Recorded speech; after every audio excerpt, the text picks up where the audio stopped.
I'm 6 years old. I'm about to turn 7. And I saved my mom's life because she had a stroke.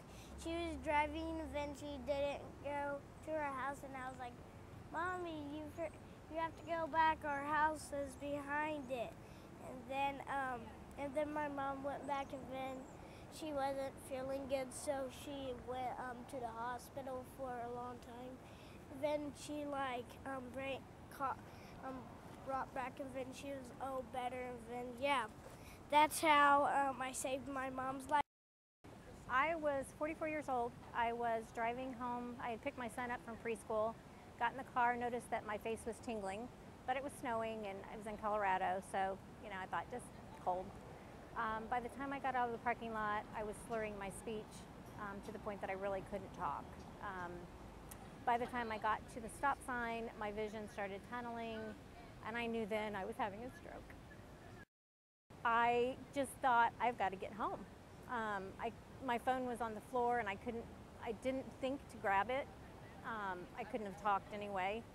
And it was 3 miles to the house. It was a straight shot, and I thought, I'll just get home. My husband's there. He can take me to the hospital.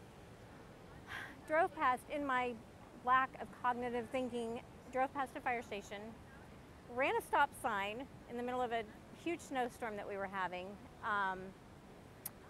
got to the main intersection of our subdivision, and I knew that we were 3 streets past that. I couldn't count to 3. I saw the house, and I saw the house go. And he told me, he said, Mom, we just passed our house, you have to go back. Got to the end of the street, it teed, I didn't, and ran right into a curb. I couldn't figure out how to turn or what to do, but luckily he knew how to get home. We had spent the entire summer, we had just moved to Colorado. We spent the entire summer walking the neighborhood, learning, helping him count and colors and all the good kinds of things. I didn't know at that point that it would save my life, because he knew when we got to a point how to go and how many houses, and he started counting down the houses and told me, it's only 2 more houses, Mom, that's our house, you need to stop. He goes, and if you push that button up by your head, he goes, if you push that button, it makes the door go up. He goes, and then you have to go in the garage very slow. He goes, and then that big wheel you're holding, he goes, there's a little one in the middle. If you push that, it'll beep the horn and Daddy will come out and save us. He heard the honking, came out, he recognized it. He's in the medical field, he's a veterinary practice manager. He recognized my face was drooping. He had me try to say my ABCs, tried to smile, raise my arms, couldn't do any of that. The right arm or the left arm went down, couldn't smile, the side was drooped. So he knew and put me back in the car and took me straight to the ER. I was at the ER within about 20 minutes of onset.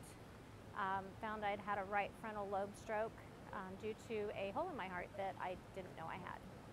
So I didn't have the risk factors, but I did have a hole in my heart, and that was October 25th of 2011. I had a lot of speech problems. I was in the hospital for 5 days. Had some speech issues for a while. I still, if I get really tired, have some trouble with speech. My memory is terrible. I do have trouble with thinking sometimes, especially if I get really tired or if I'm stressed or things like that. Luckily, there was no paralysis or any of the major things that normally happen, but I have PTSD from it, and the anxiety of thinking it could happen again. But it's getting better as the time goes. If your mom isn't feeling good or your dad, and they have a stroke and they forget your house, you can save your life.